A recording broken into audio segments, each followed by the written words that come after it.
kalian tuh tiap hari memegang uang tapi tanpa tahu sifat uang itu seperti apa. Ya, tiap hari memegang uang. Ya, uang itu sifatnya memaksa kita untuk membeli sesuatu.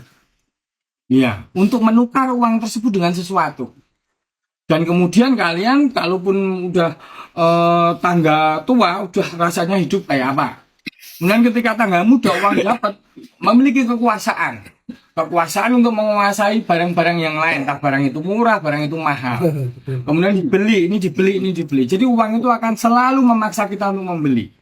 Masalahnya kebutuhan kita itu primer, tersier, sekunder. Kebutuhan hidup segitiga masuk, saya sudah terangkan kemarin, dari kebutuhan dasar, biologis, kemudian kebutuhan akan cinta, macam-macam sudah dapatkan.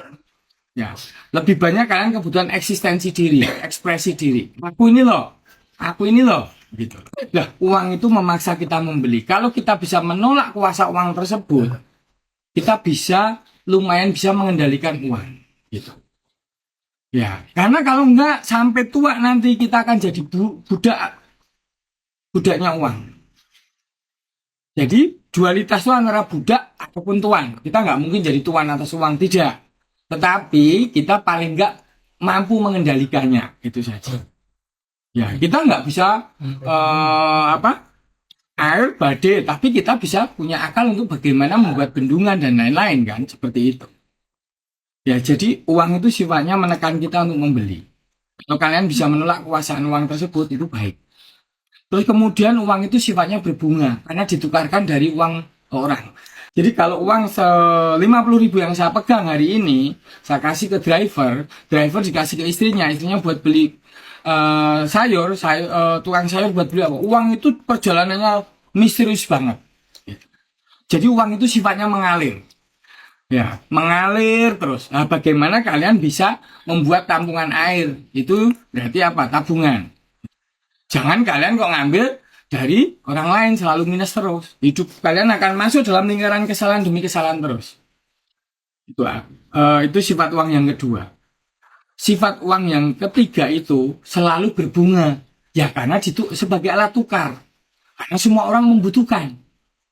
Ya, jadi uang itu makin ditahan, makin ditahan di tempat kita, makin berbunga. Makanya bank adalah tabungan kita berbunga. Kalau kita utang itu bertingkat terus. Dari bank federal itu bunganya cuma mungkin 2%. Kemudian diutangin oleh Indonesia ke bank merah, plat merah, mungkin di BI 4% ke bank plat merah. Bank plat merah 6% ke bank swasta, mungkin ke 7%. Naik lagi ke BPR, ke pinjol, ke rentenir, ke pinjol dan lain. Uang itu berbunga. Jadi hati-hati terhadap bunganya itu. Karena bunganya itu bisa menggelembung, namanya bubble, itu yang menekan hidup kita seterusnya. Ya, jadi jangan hutang kalau memang nggak perlu hutang. Ya, jadi sifat uang itu berbunga. Makanya kalau uang kita setak dimanapun, uang kita terus berkurang. Itu sifat uang yang ketiga. Yang keempat, uang itu selalu menurun daya belinya. Memang berbunga kalau bagi yang memilikinya. Tapi bagi yang tidak memilikinya, itu akan menjadi kesulitan. Dan uang itu karena dicetak makin banyak, daya tukarnya makin melemah. Makanya sifat uang itu menurun. Makanya kenapa uang di tabungan kita itu katanya berbunga. Tetapi nilai tukarnya menurun. Nah, itulah ekonomi terjadi dari hal tersebut. Uang berbunga sekaligus uang itu juga menurun nilainya. Ya, makanya itu adanya investasi. Rekan-rekan saya ajak untuk investasi di apotek-apotek zaman yang kita bikin. Bukan karena saya kekurangan uang. Misalnya stok yang ada dari keuangan PT bisa bikin 100 apotek. Asumsikan. Ya. Tetapi kenapa saya ngajakin rekan-rekan? Ya, itu untuk kepentingan bersama. Itu adalah sesuatu yang baik. Gitu.